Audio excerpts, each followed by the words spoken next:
Hey everyone, welcome back to 22 Panels. This is the podcast that aims to examine, explore, and elevate the medium of comics. I am Tyler, and across the interwebs from me is Tad, Dan, and Phil. Tad, do you want to introduce Dan? Well, I'll introduce Dan to this audience. Dan has been part of the Heroes of Bronze and uh, Pulp Blotter book clubs for a while, so this is not his first So, rodeo on 22 panels. But he also likes some duck books, and since we're going to be talking some duck stuff in a while, I thought he would be a good addition. Also, every once in a while, you guys get busy, so the deeper a bench I have for weekend shows, the better, because you guys don't always know you're busy until you're busy, which Yeah, I yes, totally understand because that's that's like human. that's my life, yeah. that's But the nature but of in-laws in my world. but I panic when it's like, oh, it's Friday and neither of them are busy and I don't want to skip an episode this weekend. Who can I call? Yeah. So Dan is now one more person that theoretically I can call unless he hates this experience. In which case, please tell me ahead of time, Dan. Well, welcome to the 22 panels extended family. And it's already Right. been a joy this morning just hanging out and visiting. I'm Also, Okay. sure. why does duck stuff sound wildly inappropriate? That's gross. Duck stuff, Tad? Hey, I mean, we Hey, all have our I don't want king shame. I don't want king shame we anybody, but duck stuff we is under all suspect. have our things, but duck stuff? I mean, how about something normal like feet? I mean, come on. Goodness. Anyway, uh, let's talk about news this week. What's going on with Diamond? Yeah, Phil Oh, actually did the homework here, I so I'm gonna let him take it. if by homework you mean skimming a lot of financial jargon and having it go in one ear out the other, the gist that I got was that the consignment lawsuit where Sparkle Pop was selling off books that were not fully legally theirs to sell has apparently reached a decision, and the side is going to the publishers. I don't Hi, think it's a decision as much as it's a settlement. sure, sure, yeah, Yeah, a verdict was reached, right. um, Well, and again, verdict generally involves a judge. Settlement son of a bitch. is Okay. between the parties. That's fair. That's fair. Again, Here I this am with like shows how up legal to date I am on niceties. on shows how up to date I am on my Well, I mean, legal and I financial feel terms. like I should try to be on top of it, being that the Yeah. one episode I released this week was Hmm. Comics Law. Okay. Yeah. Yeah. With And Elliot Mondry and Britt Payne sitting second chair. there you go. There you go. But yeah, the Heidi described it as a bit of a Pyrrhic victory for the Yeah. publishers. So it sounds like even if a settlement was reached, now enforcing that settlement is going to be the next step of things. So Well, it looks like there's some money that's going to be paid out, but mostly they're going to have access to their goods, mhm. though they're going to have to pay to like retrieve them, Yeah, it doesn't it was that one of sort those of things thing. that So like it's it's better than either them not having them at all or the market being flooded with them at a low price, because I right. think that's also in it is that like anything that they abandon can be sold but has to be sold at Interesting. its regular Right. price, It not deep discounted. the overall tone is that, still not quite at the point where we can have our full diamond retrospective, Right, as I'm sure there'll be a few more right, strings to tie up first. right. So there were actually a couple other legal stories to look at. It looks like Archie Comics is still going through some stuff, but I don't understand that well enough to get into it. So I figured I'd just mention the big huge one, Mm. which is that not only is the Warner Paramount merger on hold for now. The antitrust trial has been set for March 2027. So as of now, this is actually going to court to see if it can go through, which is a Mhm. good thing because it really, really, really, really shouldn't go through. What kind of week has it been?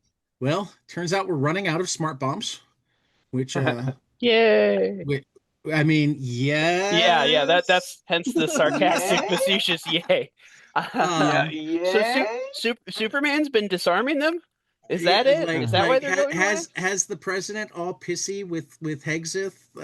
It's debatable whether he's pissy with Hegseth for using up the bombs or for allowing the press to know that he'd used up the bombs. So this is where unfortunately under Pete Hegseth they can only make dumb bombs. Yeah, I mean that makes sense. Um, and then like, how do you know that the Republicans don't want you to know that they did something?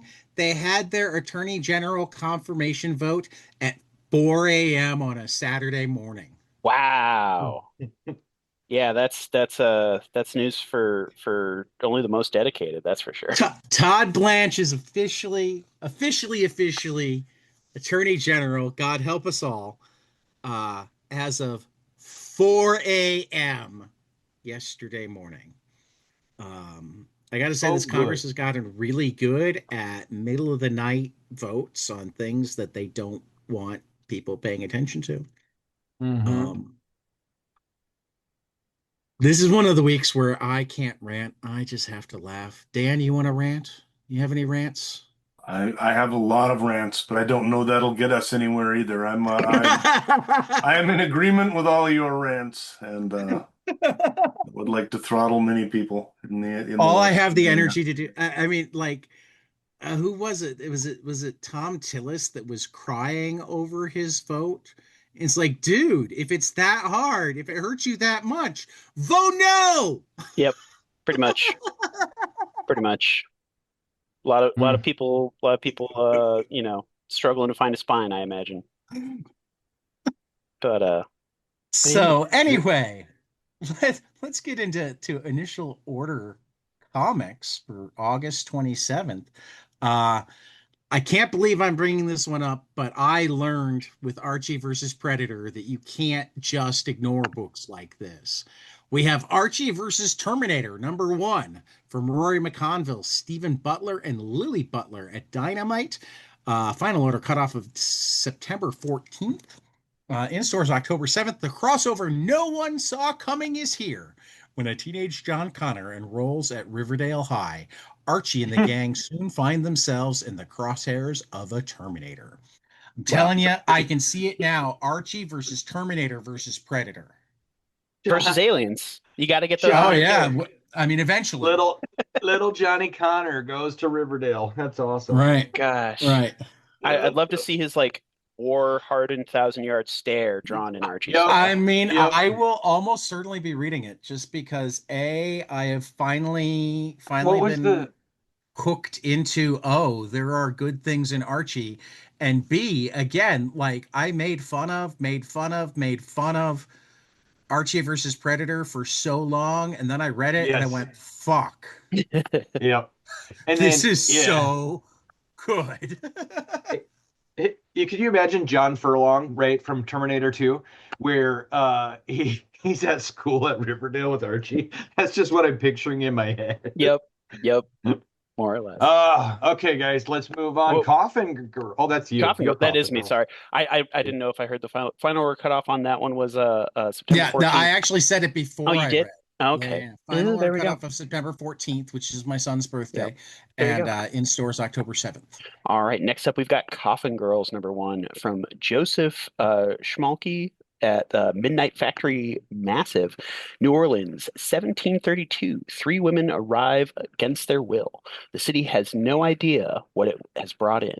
Coffin Girls is a paranormal gothic series set in colonial New Orleans, a world built on stolen labor, on the bodies of women, on the flesh bought and sold. Three women bound by circumstance and a reawakened ancient evil are about to unleash a nightmare the likes of which the city has never seen.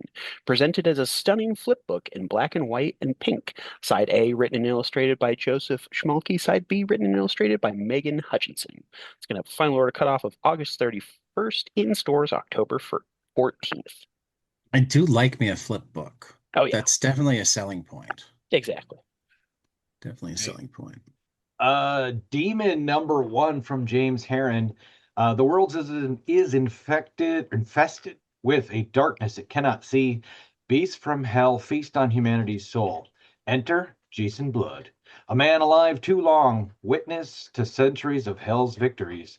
A wanderer with a shattered mind and a split soul, following the mute face, a lost wizard, tortured by a voice from hell. Can Jason Blood protect our world and save his soul? Will the demon Etrigan rise again?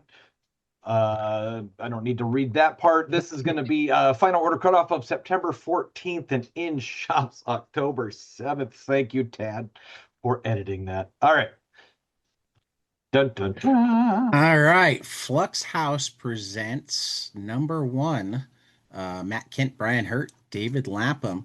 Matt Kent takes the reins to present a tense and turbulent spectacle of mind-bending comics storytelling from the prehistoric age through many dimensions beyond our own in a truly one-of-the-kind quarterly showcase. Packed with first appearances, shocking self-contained introductions to major new Flux House releases, and an awe-inspiring surprises. Join one of the medium's most widely acclaimed creative minds alongside longtime collaborators Brian Hurt, David Lapham, and more for 64 pages of wildly unexpected and wholly unpredictable stories that will tattoo themselves onto your psyche in brilliant CMYK ink. The final order cutoff is August 31st, in stores on October 7th. All right, next up, there's Godzilla, Revenge of the Dead Zone, of the Kaisei era #1 from Ethan Parker and Griffin Sheridan and Pablo Tunica at IDW. The Wanderer is held captive by G-Force. Far, far away from his home in the Dead Zone, the Wanderer is a captive in New York City, and as he's poked and prodded by a team of scientists, he'll fill in the gaps of his mysterious past and learn of the government's true plans for the future of the Dead Zone. What do any of those words mean? Find out with a final order cutoff of September 21st, in stores October 28th. I did enjoy the Godzilla the Dead Zone, so like Nice. this is the first sequel series to this run of Godzilla. And Ethan Parker and Griffin Sheridan do good work. So I'm looking forward to it. Pop Kill. Do you guys like Pop Kill? Have you been reading this? I did read the original series. Yep, Yeah. it's really good. Pop Kill Big Candy #1. The cola wars are over. The sugar wars are about to begin. John Pyle and Dina Deluxe survived the chaos of Pop Kill, but 8 months later, their relationship is on shaky ground. Just as they struggle to move on from each other, Dina unveils a revolutionary sugar substitute that threatens the fortune of the world's most powerful candy companies. Now, a secret candy consortium has marked them for death, and John and Dina are once again running for their lives. A brand new Pop Kill saga begins here. And I forgot to mention, this is Jimmy Palmiotti, Dave Johnson, Juan Santa Cruz from Mad Cave with a final order cutoff of September 14th, in shops October 7th. All right, let's talk some graphic novels. You get to lead off, Tyler. Yeah. I just ordered this one myself for the store, and Out Comes the Wolf from Kevin Mellon. This is from Z2. And Out Comes the Wolf tells the story of Willie Brixton and Ruby, three punks looking for a way to escape their dead-end lives in the 1990s East Bay. They've got dreams of how to make that happen, but when those plans collide against a hard and unforgiving reality, the temptations and danger contained within what they will have to do to make those dreams happen will threaten not only their plans, but also their very lives. Looks like final order cutoff of September 21st and in shops October 21st. All right, Don Quixote from Miguel de Cervantes and Paul and Gaetan Brizzi. Legendary Disney animator siblings Paul and Gaetan Brizzi present a spectacular new graphic novel adaptation of Don Quixote, sure to be embraced by the many fans of their best-selling version of Dante's Inferno. Perfect for fans of art history, classic literature, and animation, this Brizzi Brothers adaptation of Don Quixote leaps off the page and brings the Man of La Mancha to life for a new generation of readers. Don Quixote, first published in 1605, is widely considered to be the greatest Spanish-language novel of all time. and has been published in every major language across 700 editions. A satire of chivalric romance, it was the first Spanish novel to use everyday language and observations. Final order cutoff of August 31st and in stores October 14th. And a book that I think of every time Donald Trump starts ranting about windmills. This is my only connection to Don Quixote is one of my writing professors in college. When I asked him, "Hey, what's a book you'd recommend?" He's like, "Well, basically the two best books ever, uh, Moby Dick and Don Quixote. So pick one of those." I mean, they're both outstanding. They're both outstanding. I don't know if I'll go best books ever, but I will go among the most important books ever, and ones that are not just important but like genuinely Yeah. good. Yeah. So, and thankfully, both have fantastic graphic novel adaptations if you don't want to slog through them. Anyway, Gumshoe from Brenna Thumler from HarperCollins. In the hot, gossipy town of Stony Lonesome, shy 11-year-old Willa interacts with others the only way that feels right to her, the mail. She loves the mail so much that she hopes to become a mail carrier herself one day.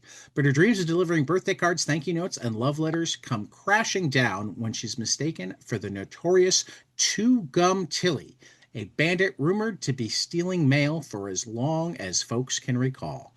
Now an outlaw herself, Willa realizes the only way to clear her name is to bring the real crook to justice. But when a chance encounter introduces her to the Gumshoe Gang, a group of runaways looking to right the wrongs of the letter-looting thief, she finds that human connection might be her only path to freedom. Can Willa clear her name and revive her dreams of postal glory, or has she stamped her last letter forever? This is one of those where I'll say that, like, if I didn't know Brenna Thumler and I'd read that description, I would have gone, maybe. But Brenna Thumler brought us Sheets and its sequels and like has earned all sorts of trust for me. She's brilliant in the middle grade YA realm, so I am all over this. Final order cutoff was September 7th, in stores on October 7th. All right. Hideout by Masasumi Sasumi. Masasumi Kakizaki at Abrams. The cave beckons, deep in the rainforest of a southern resort island where bones of forgotten soldiers abound. Another corpse is nothing special. A young couple grieves the death of their young son, but the husband sets out in search of a waterfall said to bring those who see it newfound happiness. The wife is a skeptic, opposed to the trek, but anything to start afresh, he says. So they try anything. That mundane description, if you take a second and look up the cover of this book, it is genuinely disturbing. Yeah. I was freaked out just looking at it a little bit. So this sounds fantastic. Highly recommended. Final order cutoff August 31st, in stores October 14th, just ahead of Halloween. After that, there is The Moonlit Spiral from Mike Mayhack over at Candlewick. Best friends Ryan and Zyla live in the fantastic world of Helix, where treasure hunting was once a way of life. Nowadays, though, it seems like people are more concerned with researching the past than looking for real treasure in the present. Life has gotten pretty dull, which is how Ryan likes it. He lost his parents to adventure, so playing video games and hanging around his guardian Henry's dusty, failing bookstore are all he wants to do. Then Rian discovers hidden pages in a cryptic journal left by his parents. They give clues to the biggest treasure of them all, the last prize of the famed treasure hunter, Orion Flynn. It's going to have a final order cutoff of September 7th, in stores October 6th. Okay, Till Death from Michael Schwartz and Rachel Schaefer, as well as Gaia Cardinale from Clover Press. A ghostly romantic horror comedy road trip that's part The Frighteners and part Harold and Maude. Vivian has spent decades as a restless spirit, waiting for her husband to join her in the afterlife. But when another woman is buried in his plot, her forever after falls apart. Enter Mac, a troubled man who survives a skydiving accident and wakes up able to see ghosts. Now Vivian has convinced him to carry her bones across the country to reunite her with the husband she discovers is on the other side of the country. but breaking the laws of the afterlife puts relentless reporters on their trail. Final order cutoff for this will be August 31st. I think it's Relentless Reapers. What, where are we at? You said What did I Relentless say? Reporters. Did I? Yeah, You you did. must have been Great. thinking of that Scrooge story. Probably. Relentless Reapers on there. That's funny. August 31st is the final order cutoff, and in shops November 4th. Sorry about that. Reapers, not reporters. I wanted to make this a different. Sometimes they're one and the same, but Sometimes I just want to make it my own story, just yeah, make it up. there we go. They were There we go. reporters. All right. But Some collections of note. The complete Corto Maltese Volume 1 from Hugo Pratt at Fantagraphics. A modern Ulysses whose wanderings in the early decades of the 20th century take him to the most fascinating places on Earth. Hugo Pratt's Corto Maltese is a hard-luck, hard-driving, iconoclastic anti-hero who values freedom and independence more than wealth and status. Treasure hunter, storm-tossed sailor, and itinerant adventurer, the irascible and indefatigable. I never know how to pronounce this word. Indefatigable? I have no idea, honestly. I know what it means. It means that like he can't be tired. Maybe indefatigable. Yeah, whatever. Corto Maltese has earned his status as one of the most popular characters in European comics. Final order cutoff of September 7th and in stores October 14th, again from Fantagraphics. Exploit from this Laura is such a good Hudson book. and Tim Leong and Emiliana Pina over at Mad Cave. Don't bury the lead, bury your enemies. Kirby Kuo might be late to her true purpose in life, but no one would call the 30-something journalist intern out of time. After all, it's Kirby who uncovers a conspiracy surrounding Cole Saxon, a billionaire tech industrialist who, it turns out, is also really good at treason. But when a shocking act of violence brings vengeance to Kirby's door, it'll be up to this budding writer, her agoraphobic roommate, thank you, Lennox, and the staff of the defunct magazine Riot to bring truth to light and the powerful to justice. It's going to have a final order cutoff of September 14th, in stores October 7th.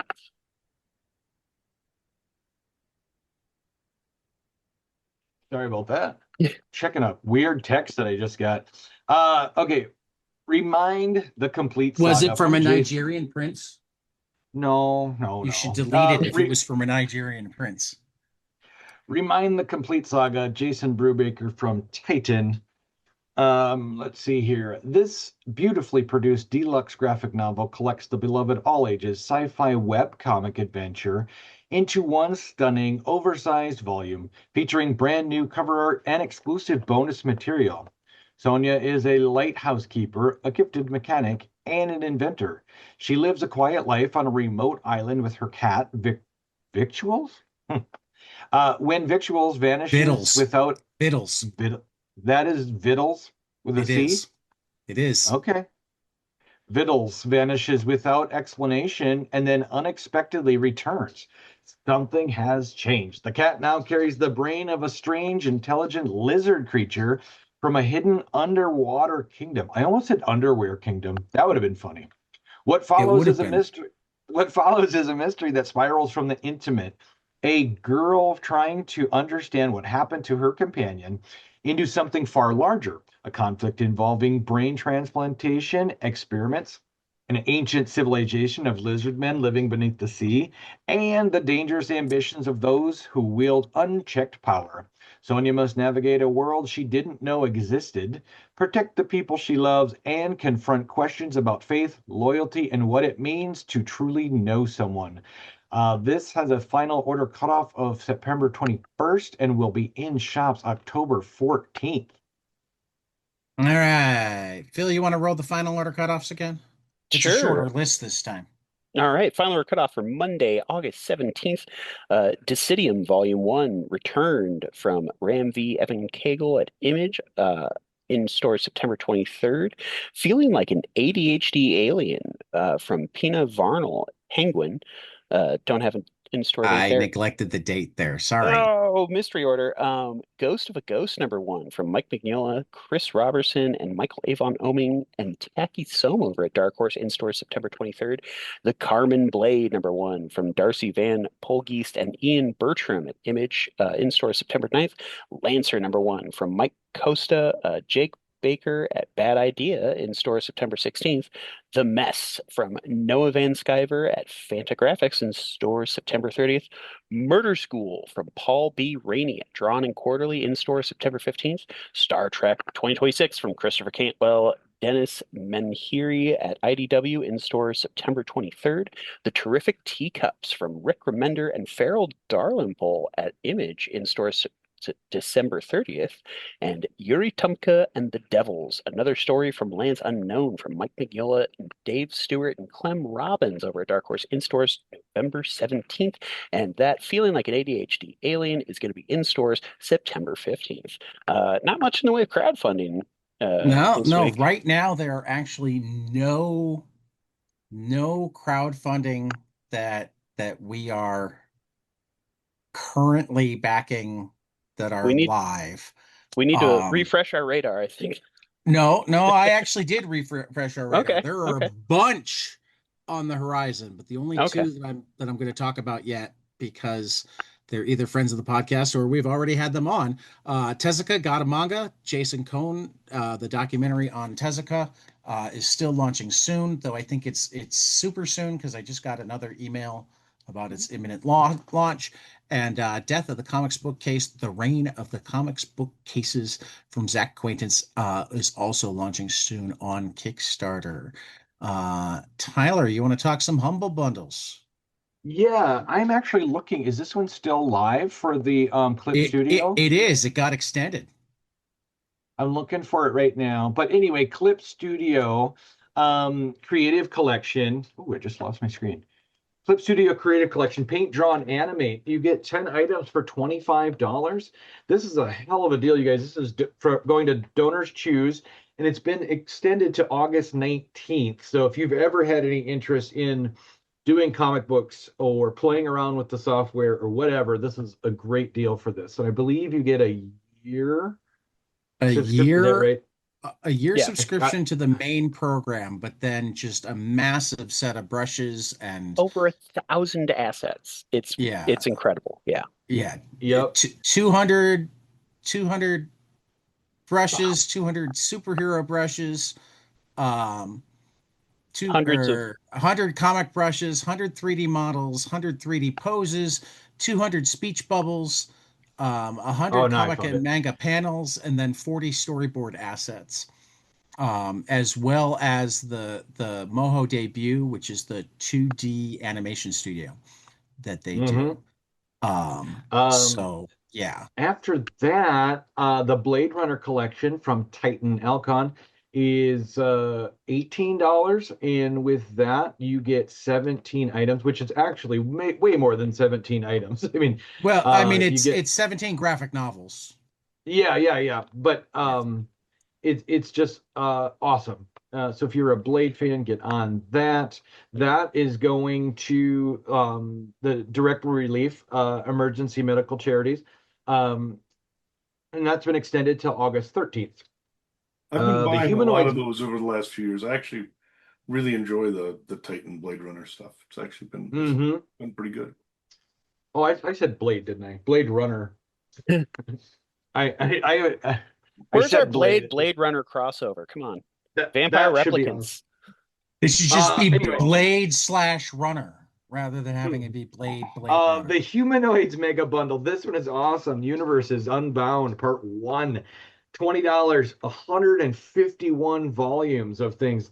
That's 35 titles, including The Inkle, Techno Priest, Metal Hurlant, Monsieur Jean, and more. Reading is fundamental, is what this is going towards, and it's been extended to August 12th. The Teenage Mutant Ninja Turtles Return to New York. The IDW collection is 48 items for $25, going to Make-A-Wish. That is going on until August 12th. The Dark Horse bundle, which is really worth it if you want to get into a series you haven't read before, because you get all kinds of number one trades. For $20, you get 40 different items, and this goes towards the Hero Initiative. August 13th is the cutoff for that. Disney Masters and Collections and Originals from Fantagraphics. $25 gets you 48 items with proceeds going to First Book. The cutoff for that is August 19th.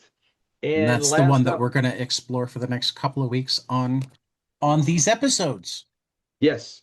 And then the last one I want to mention is One Shots and Fast Reads from Image. This is a great bundle because these happen to be my favorite comics, is the one shots and really quick reads like that. 59 items, you guys. $25 gets you 59 items. For well, and industry. I didn't even know where to start, so I figured I'd just list some different ones each time. Like Ain't No Grave and Altamont are both in there. Yep. Hexagon Bridge, I Kill Giants. David Lapham's Murder Me Dead. It's a really phenomenal. I mean, essentially, it's got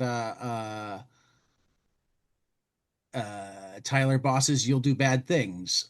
It's a really phenomenal collection of either individual graphic novels or like 5-issue miniseries.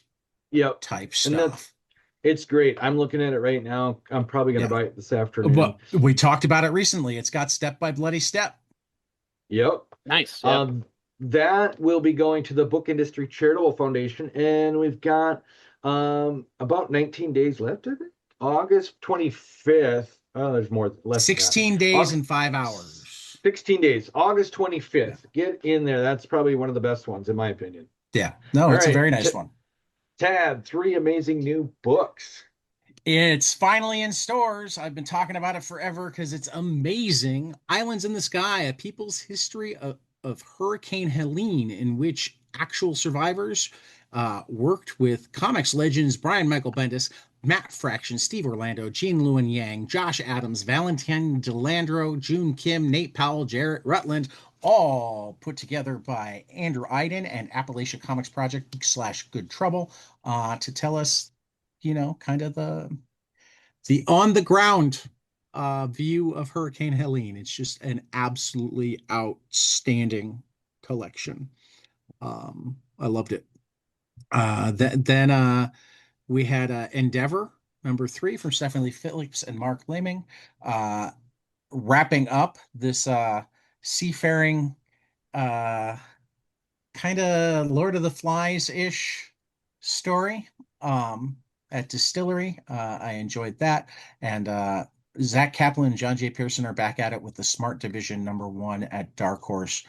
Just kind of an absolutely outstanding debut issue. So yeah, Bill, take a walk. Yeah. So in personal professional news, I get to finally enact my Idle Mind daydreams. I'm gonna be putting in my 2 weeks notice on Monday, tomorrow. You got the other job. Woo! I got the other job. Woohoo! Yay! That's been thrilling, exciting, terrifying because it's the first time I'm starting with a fully remote company. So there's always this piece in the back of my head of like, all right, well, the paychecks better show up, the equipment better show up. Yeah. A little funny, but well, they have a big enough footprint. Quitting your job to do it. Yes, no. That's the other thing. It's a big enough like one of my biggest paranoias while applying for jobs was all of the bullshit AI website scam companies that are out there.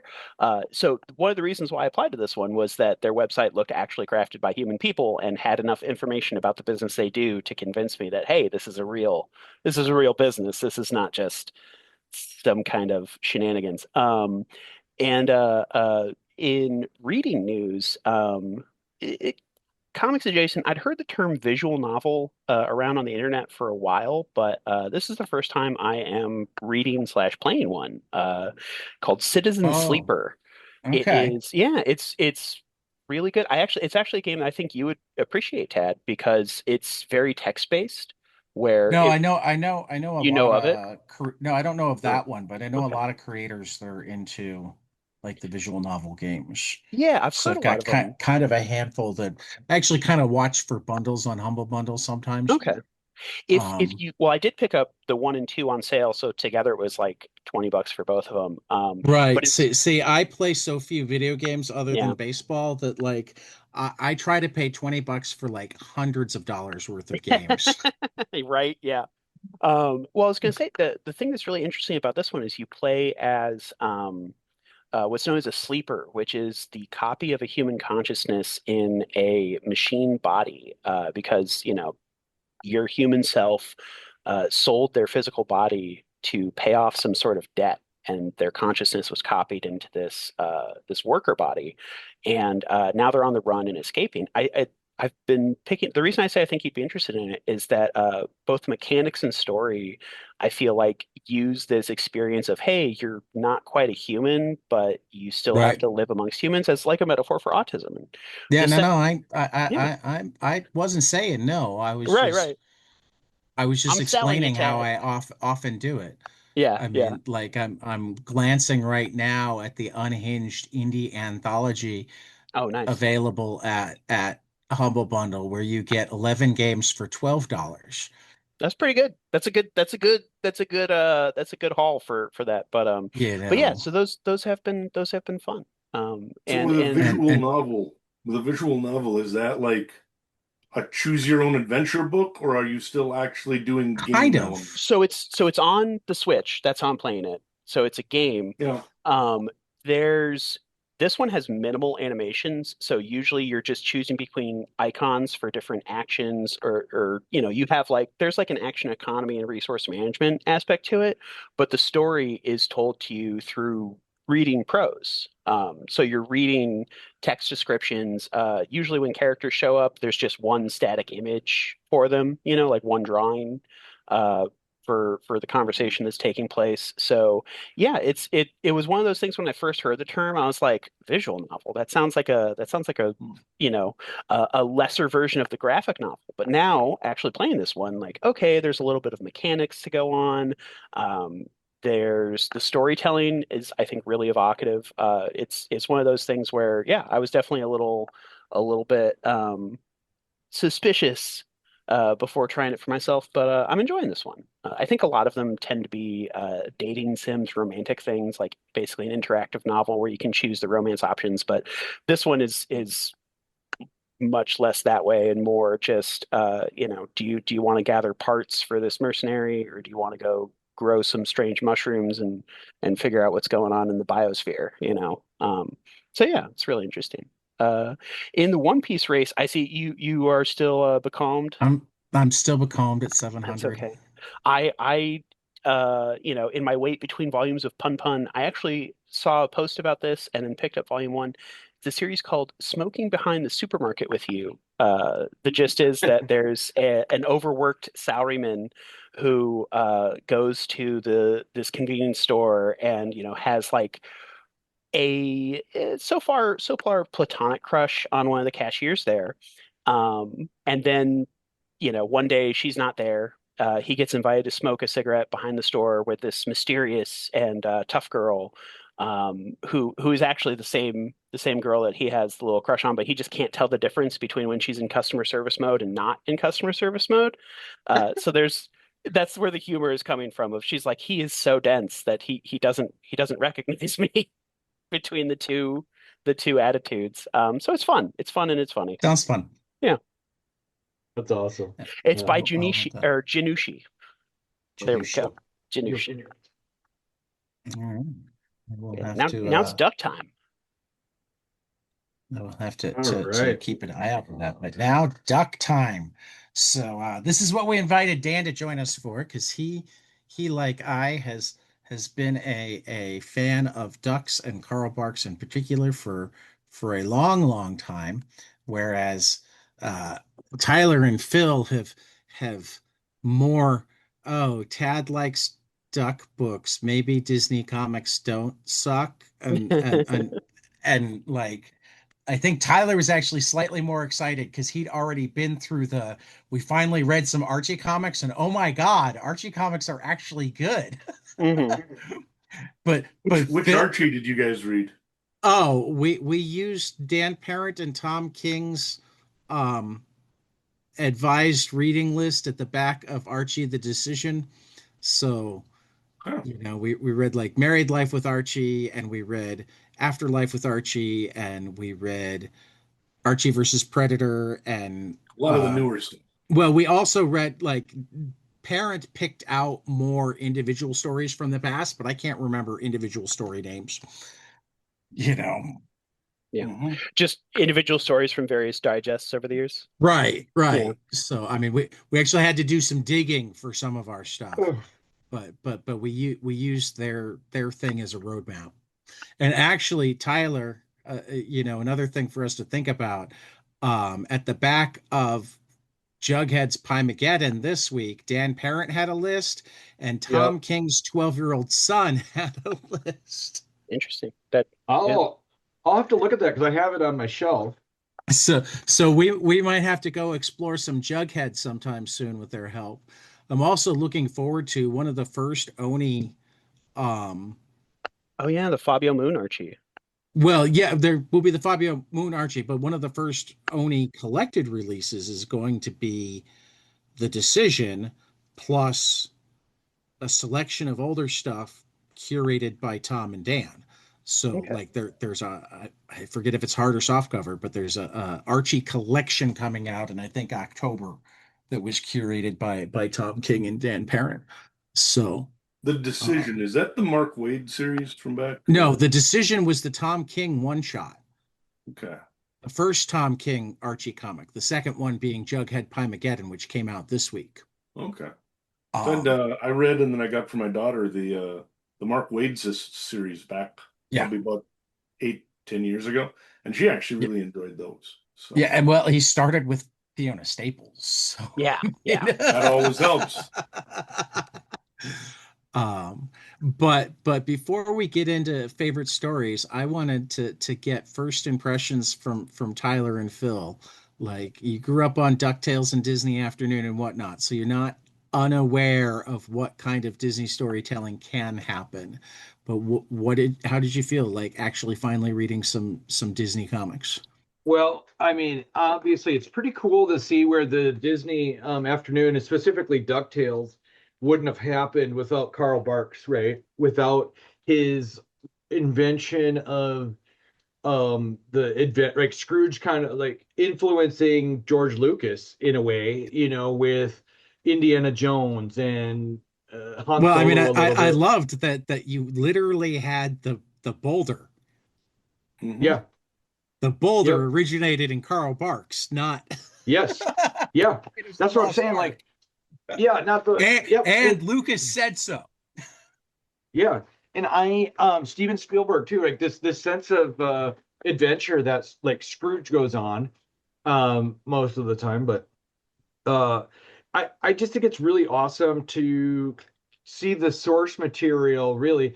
The All those Disney afternoon cartoons, they all stem from work that Carl Barks did to create this universe, right? And there were some others as we'll be exploring some I mean, next week. he Because one of the things that I'm learning is that like as cool as Barks was, the U.S. Disney market was kind of what we think of it as like really kid type stuff, blah blah blah. But the European Disney market very quickly became like just some of the crazy good comics. They were using these characters to do all sorts of storytelling. Um, So, I mean, that's what I'm looking forward to next week, is I think most of the Yeah. books that we picked for next week are actually originated in Italy or France or whatnot. And that Mhm. I'll be excited to I am actually excited to dig into that portion. So I'd heard a lot about Carl Barks and Uncle Scrooge and kind of knew of it by reputation. But sitting down to read it, it didn't quite click for me. It was one of those things where I feel like I'm missing some perspective or context for it. Like I get that it's absolutely 100% yes. DuckTales would not have existed without this. That is abundantly clear. But like maybe it was even as simple as I just wasn't quite in the mood for it. I don't know. So that was kind of my first interaction with it of like, okay, this is clever. This is interesting, but it wasn't quite what I was looking for right now. Right. Yeah. Just a quick question. Did you read the like essays on each comic, or Not did you on just each.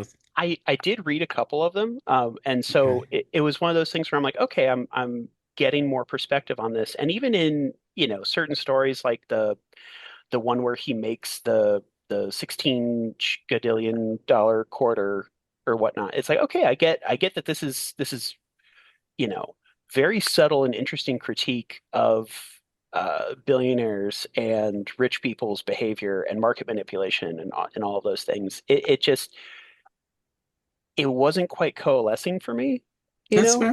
That's fair. and yeah. So it was one of those where I would love to hear what you guys have to say about it, honestly. Right. Right. Um, yeah, one of the things that I enjoyed a lot about the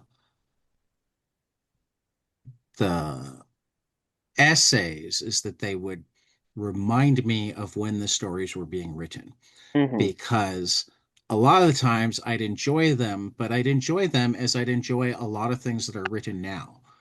But they weren't written now. They weren't even written in the 70s or the 80s. They were generally written in the 50s. Yeah. And when you put that into perspective, it like you start thinking about it, sometimes really, really changed how I looked at the stories. Um, I mean, my thoughts on Barks are relatively well documented. I think he's one of the great cartoonists, period. I love his like there are certain traits of Barks that I think of regularly. I love his use of silhouette. I love his action sequences. I love, like you brought up, I love when he's getting into ridiculous things, particularly with Scrooge, where he makes up the words that indicate that they're ridiculous. Hmm. Where you, I don't feel There, like opening the book to find them, but like 20 fantastic billion. yeah, yeah. Well, I actually one thought I had after having read it was a bit of a question of when did the first billionaire come into existence? Because I early on, I Uncle think Scrooge would have been the first billionaire. There were no actual billionaires in the world then. yeah. did So did that's one thing did I did yeah. I thought Rockefeller had managed to cross the Did he line. make a billion? Let me see if I Maybe. can. Let me see if this is an easily Yeah. I Yeah. Googleable was thinking about question. that too, that the Yeah, amount of money he had was, Yeah, because I thought that. Yeah, Rockefeller and Carnegie are possible. yeah. If anybody would have done it, them or I JP mean, because I Morgan or feel like one of those I robber feel barons was the only one who had a I chance. feel like at one point, yeah, at the time of his death in 37, Rockefeller had an estimated net worth of $1.4 billion, which yep, equaled There you go. roughly 1.5% of US yep. GDP. So yeah, so John D. Billion would have been a Rockefeller lot back then. in 1916 Yeah, was the first billionaire in USD. There you go. So yeah, yeah. Which is because I seem to remember that like Rockefeller was a guy that like his wealth got measured against other nations. I'm sure, yeah. Well, and it's even it says something, again, I appreciated the critique of like, hey, this guy is literally a billionaire, which at the time it's even more gratuitous and egregious than it is now. And he literally chases down his own nephew for a dime, Right. you Well, know, and also, what's he doing with the billions? buying more companies, swimming in them. Right. He's Yeah, he's he's not actually creating anything. no, he just owns He's everything. Yeah, paying himself a lot of the time. sure. But yeah, What is weird though is that, a lot of people have done like the capitalist critique of it and everything. mhm. But the strange thing is that there's no indication really that somehow the fact that Duckburg has this one person who's got 99% of the wealth is making things rough for the rest of the society. There isn't really the critique that you would expect. Yeah, it's not You a know. heavy critique. Yeah. Definitely not a heavy critique. And it's weird because, I think, when you talk about it not connecting, one of the reasons this connects for me is I started reading Duck comics when I was like 7 or 8. Like Mhm. and I literally, even before reading a story in Comic Collector when I was like 12 or 13 about Carl Barks, I'd already realized there were like, duck stories I liked reading and There duck were good stories I duck didn't. comics. I was one of the people who was like, there's a good duck guy out there, right? And it was mostly in Uncle Scrooge that I found those. So he's always been my Right. favorite. Like I've Yeah. hardly ever read a Mickey Mouse comic, Right. Gotcha. they're just not the thing. But it's weird because there's nostalgia on two aspects here. I think for Barks, when he was writing them, he had a nostalgia for the Old West and for the Yukon and for almost like the American, that idea of That self-made rugged, right. people, the rugged individualist on the frontier. Mhm. And for me, it's a nostalgia for, I read these when I was kids. Looking at our panel today, the fact that we're a bunch of grown-ass, bearded, middle-aged dudes, I don't expect that this would hit as hard if you're reading these stories for the first time, because they are kid Right. stories. Yeah. They're kid stories that are well enough done that I think they can still hit for adults yeah. if you're in the right mood. But Right. but these definitely are stories that when he was making them, Barks was astonished to find out he had an adult fandom that Oh, was wow. reading these and looking for them later. Yeah. I mean, the weird thing is that when he did these, Disney didn't even allow him to sign any of his work, Right. and nobody knew who was doing this. Like, Who the good I duck think artist was. some Yeah. guy hunted him down when he was in like his 60s or Yeah, 70s. it was in the the People way love after the people fact. love your stuff, Yeah. And that is fascinating. Like that story of his life sounds like, okay, yeah, this is a fascinating individual. And like I love the idea that he was he was an uncredited artist that was so talented, people found him and gave him the credit. Like Yeah, that's really impressive. Let's see, it was It went on like a European tour and was like, hosted by kings and stuff like this. Right. It I was I I just briefly crazy. looked him up. I looked up his Wikipedia article. It's also interesting that he literally lived through almost the entirety of the 20th century. He was born in 1901 and passed away in the year 2000. Yep. Interesting. Yeah. Yep. Huh. So yeah, that some stuff like that is Mhm. both significant and interesting. And like I agree with you that they're clever enough stories that I would give them to kids today, you know. And there's because I also agree that I think some of the best hallmarks of uh, kids entertainment, kids storytelling is when there is enough going on for parents to look at it and say, "Oh, okay, that's clever," or "Oh, I can appreciate what this is doing," you know. I like to call it true all ages. Yes, Yep, yes, exactly. as well as the idea. Where it's not just that it's not inappropriate for any age, Right. but that any age can find enjoyment in it, and often in very different ways. Oh yeah, yeah. The different ways, especially because it's one of those where, yeah, this doesn't look like your typical kids entertainment that's just sugar and stupidity. Like Right. there's clear forethought. There's humor as well as comedy.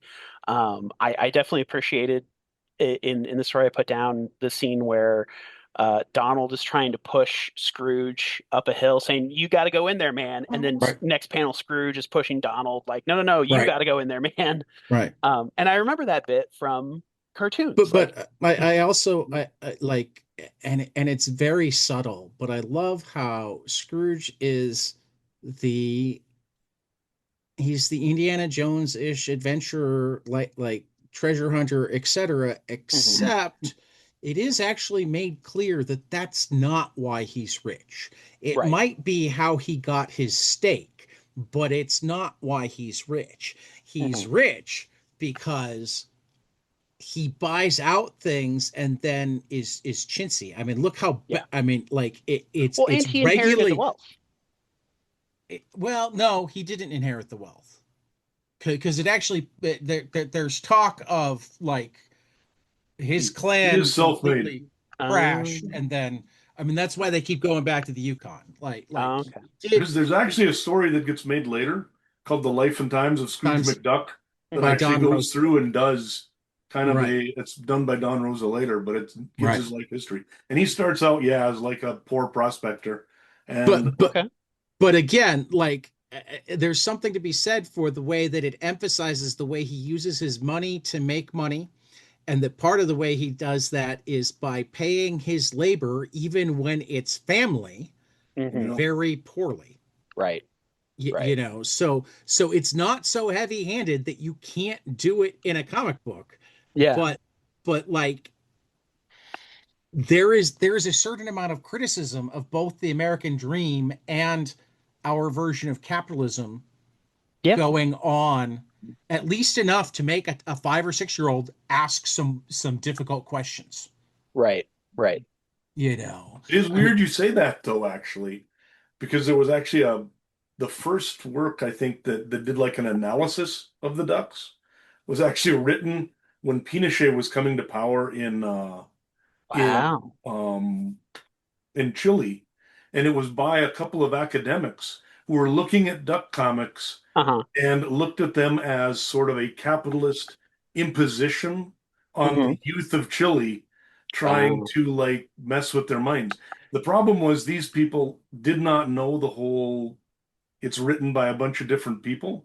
So Yeah. they right. thought they were actually written by or directed by Walt Disney, this massive Oh. capitalist, trying to sort of mess with the Well, and I minds also of wonder, and young I don't have a Chileans. ton of interest in going into them, but I also wonder, like, if you were looking at non-Barks No, Duck Yeah. comics, how you would feel. Well, You and know, I mean, at this point, like what we think of Scrooge is either Barks or directly descended from Barks, yeah. right? I'd also be curious about the translation aspect because I have to Yeah, imagine they would be translated into. Hmm. I'm not sure if Chile speaks Spanish or Portuguese, but one of the two. Spanish. Okay. No. Portuguese is only Brazil Only Brazil, really? In Okay. in South Portugal. America, I think. Okay. I thought there were maybe a couple others, but I no. think Okay. that's Yeah. the only one. Yeah. I know it's the big one for sure. But yeah, because then it's one of those where I'd be curious if okay, were these faithfully translated or were they Yeah, translated with a heavy that's hand always you for know, you know No. capitalistic if they were brainwashing? translated by people that wanted to. No. Hmm. And that makes a difference. There's actually they say in fact that's one of the reasons why in Germany the Hmm. books are so popular is there's actually a woman who became the translator Wow. of all of this material, and she was so good that Yeah. she like turned them into some of the best stuff that was being produced in Germany. And Oh so wow. I it love it that matters. Europeans actually appreciate their translators, whereas we have to Yeah. sometimes fight to get their names on the covers of books. Yeah. Oh, She's got like yeah. four biographies of her, all talking Right, about her work right, translating these comics. right. Um, so just because like we don't want to take forever, let's run through everybody's favorite stories in the book. Tyler, Phil, you want to lead off? I Oh, just I put down the first one, the Old Castle Secret, It because was fun. it It was was fun. yeah. It lays out a lot of groundwork And for that was how. one I read the essay for and was like, okay, yeah, so there is more stuff going on here than Well, I just mean, it's the one that introduces like, oh, the kids are actually the really clever ones. yes, yes. I did love that they picked up a giant axe and were swinging that around. Right. That was quite I don't entertaining. remember. Was the Junior Woodchuck guidebook introduced in that story, or was it later? No, that's later on. Later stories, yeah. Yeah, it wasn't in that one. But yeah, I love this whole idea that like it's almost like adults get in their own way. They get so caught up in what is and what isn't, and kids still have the pliable, creative, problem-solving minds. Yep. Gets put forward, you know.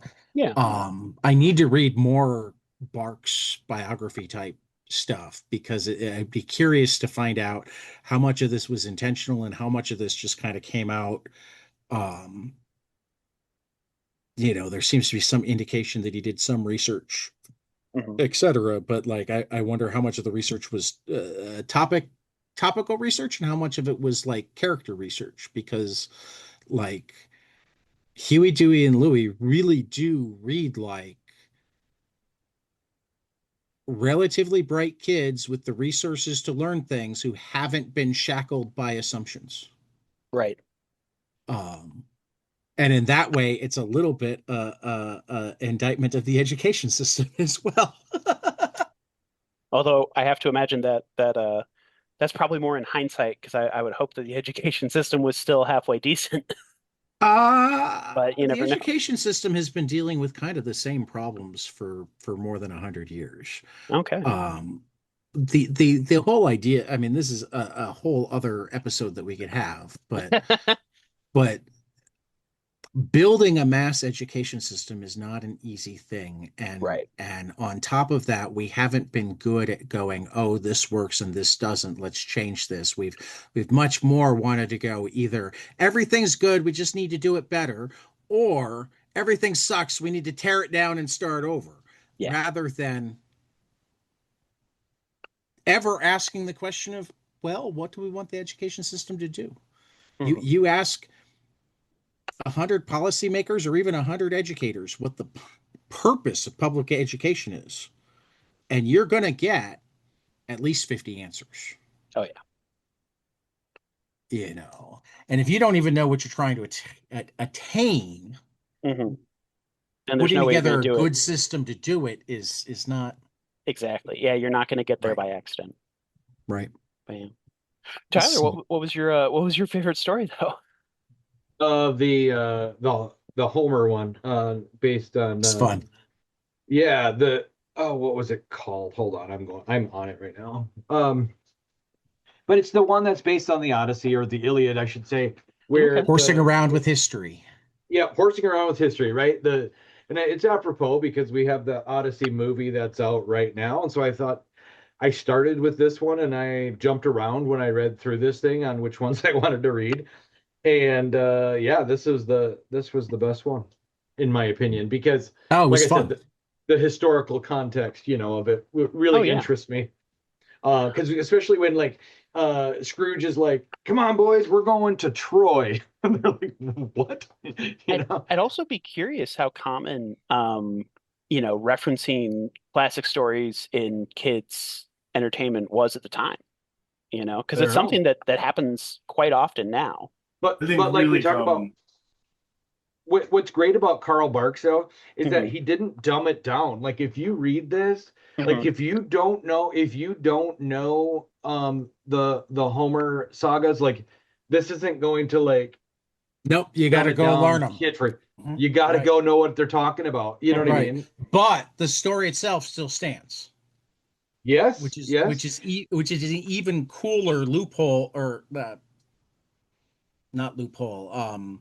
No, I get what you're saying. Needle. Like I had the needle to thread. Mhm. It's such yeah, a you know I to probably I'm going I to could have drop read some this when I words was that make you want to go look up stuff, but if yep. you don't, you'll still enjoy the story.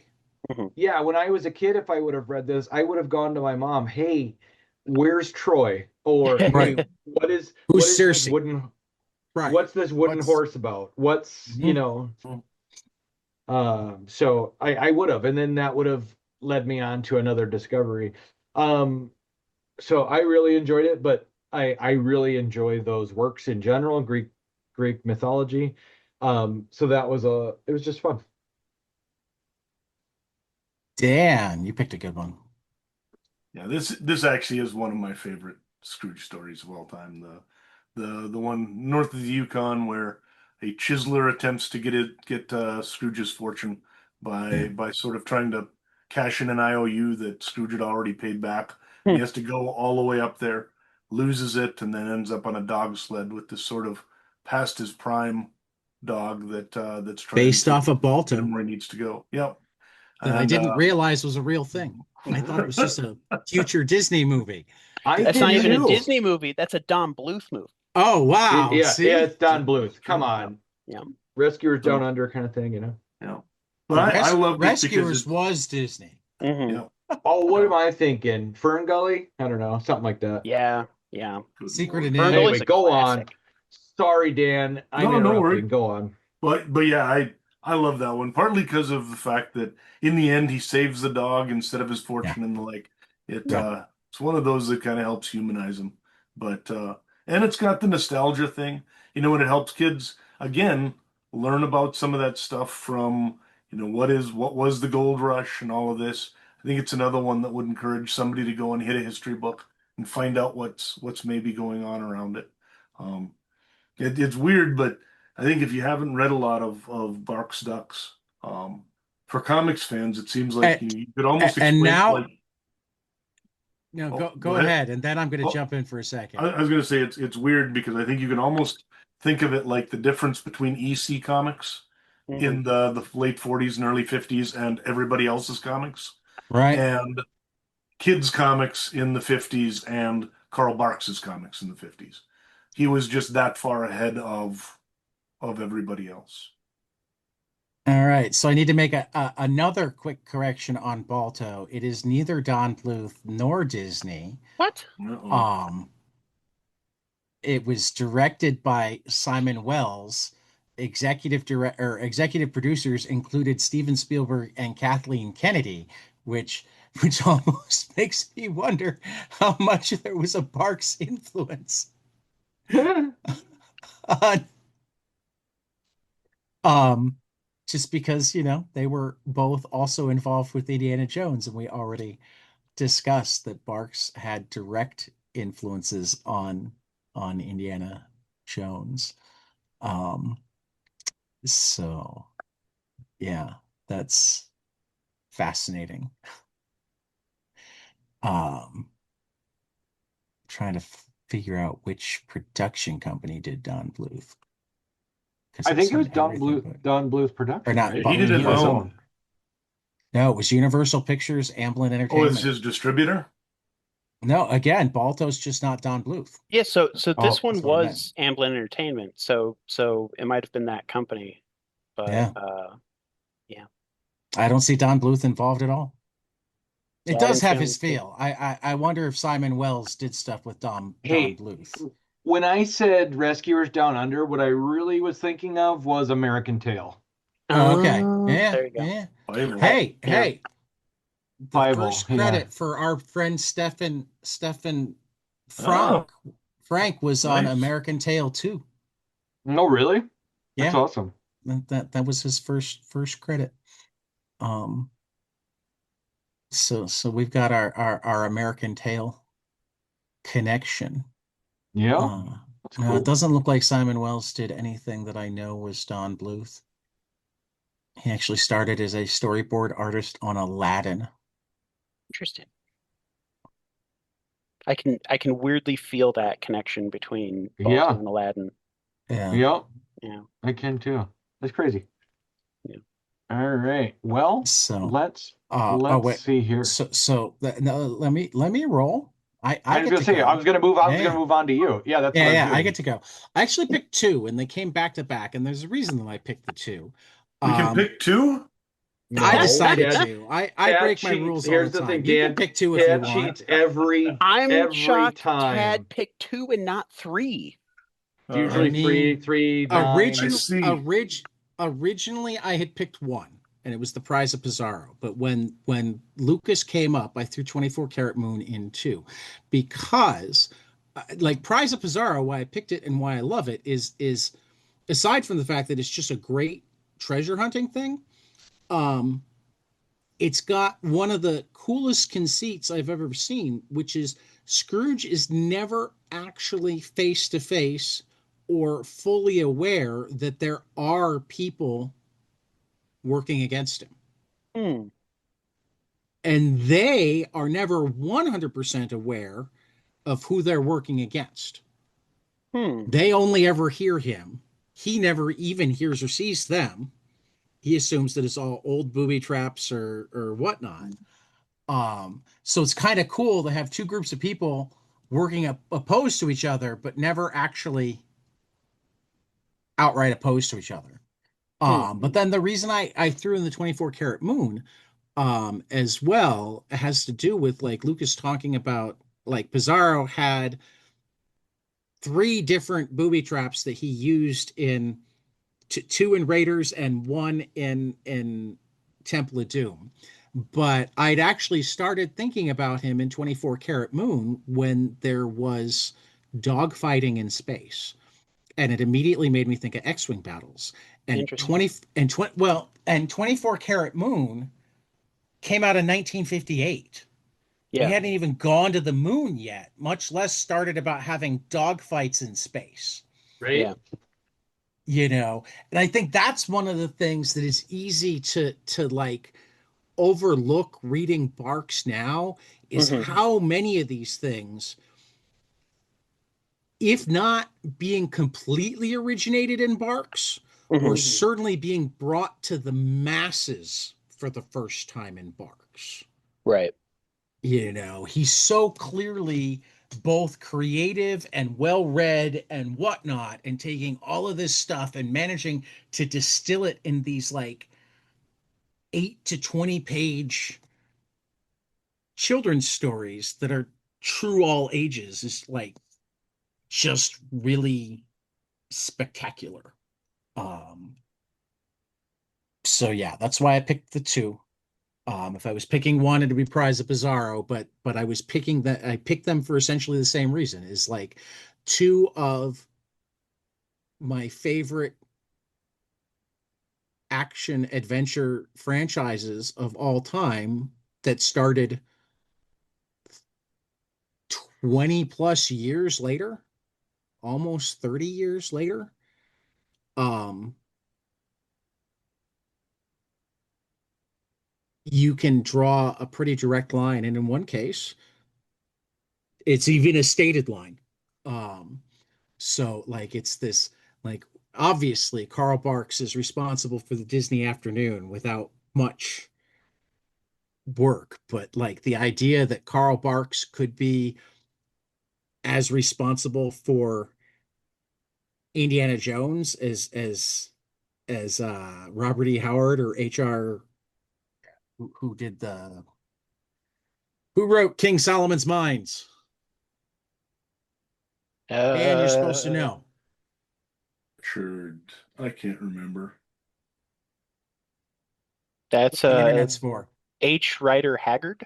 Yes, H. Rider Haggard. You, Yeah. you know, um, but also that like he probably influenced Star Wars, Mhm. as much as Buck Rogers or other things. Like just, I mean, it's insane to think of a kid's cartoonist having that level of influence on popular culture 50 years later, Yeah. you know. Um, so yeah, that's one of the reasons that I love Carl Barks. Next week we each picked some other titles from the Disney collection on Humble Bundle, and I'm we'll be already exploring. ahead. I'm ahead of the game. Yeah. Tyler read his other title first.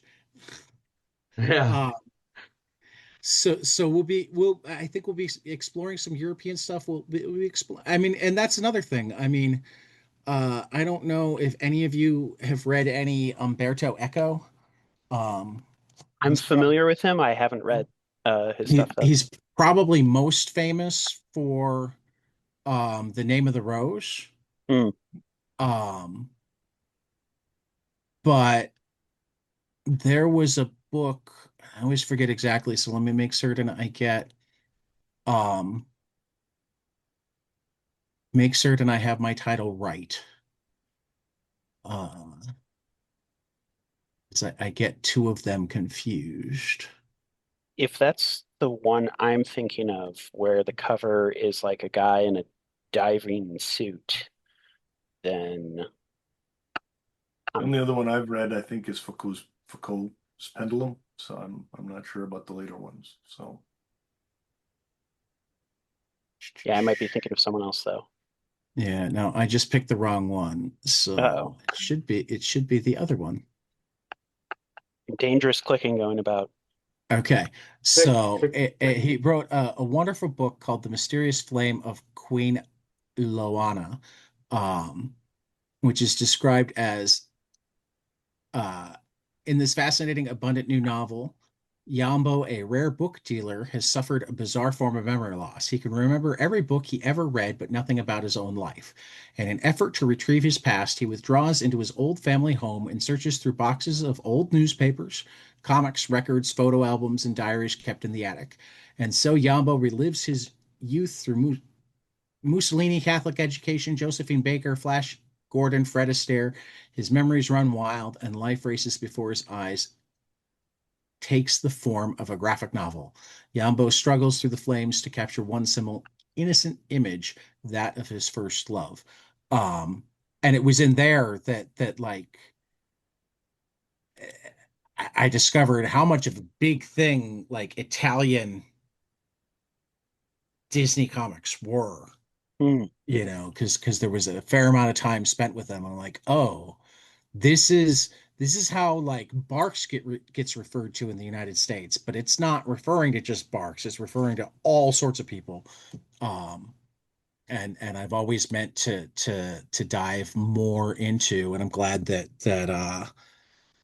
Fantagraphics has been translating Yeah, if you some go out of and those look at like overseas. indux.org or anything like this, there are more, I think there are more Italian duck stories than any other story, any other country in terms of producing them Right. by a mile.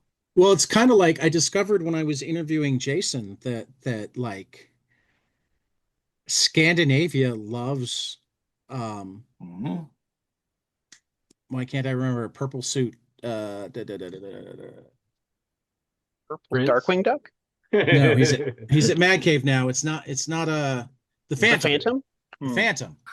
Yeah. Scandinavia Yep. loves the Phantom. They wound up having their own comics. There are massive numbers of Scandinavian Phantom comics Interesting. that are only translated into English in Australia. Wow. They're also big fans of the ducks. I think Yeah, I Scandinavia mean, is the second biggest. Scandinavia, Germany, and Italy right, are the right. big duck places. So yeah, no, it's always funny to see what hits, and then once it hits, I mean, kind of like so many of our great creators want to do a Batman story or want to do a Spider-Man story. Their creators, I could write the Phantom, absolutely. Oh yeah. You know what I mean?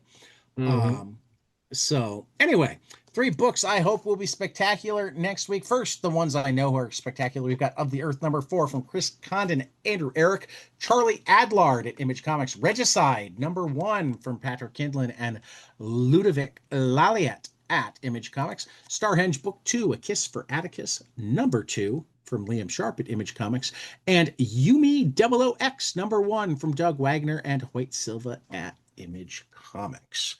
Uh, the ones that I haven't read yet that I'm very much looking forward to are new #1, Miles Morales Spider-Man from Brian Hill, Nico Leone, and Simone DeMeo. I love Brian Hill's work. It's normally a lot darker than I expect in Miles Morales, so I'm kind of I'm looking forward to that. intrigued. I'm definitely looking Yeah. forward to it, but I don't see him deciding to take Miles Morales in a like massively dark direction. But I No, also imagine but that it's going to have some more because he also often deals very much with racial sensibilities. So I'm really curious to see what he's going to do with this. yeah. From a couple of my favorite creators, we have Godzilla's Monsterpiece Theater presents Roar of the Worlds from Tom Scioli and Kyle Baker. Love me some Kyle Baker. Um, and then from Julio Anta and Daniel Irizarry, we have The Beast of Borkin 2, a mixing of Puerto Rican folklore and was it Hurricane Irene, whichever one resulted in the throwing of paper towels by the president. Hmm. Yeah. Yeah, I don't remember specifically which one that was, but I do remember Yeah, I that don't incident.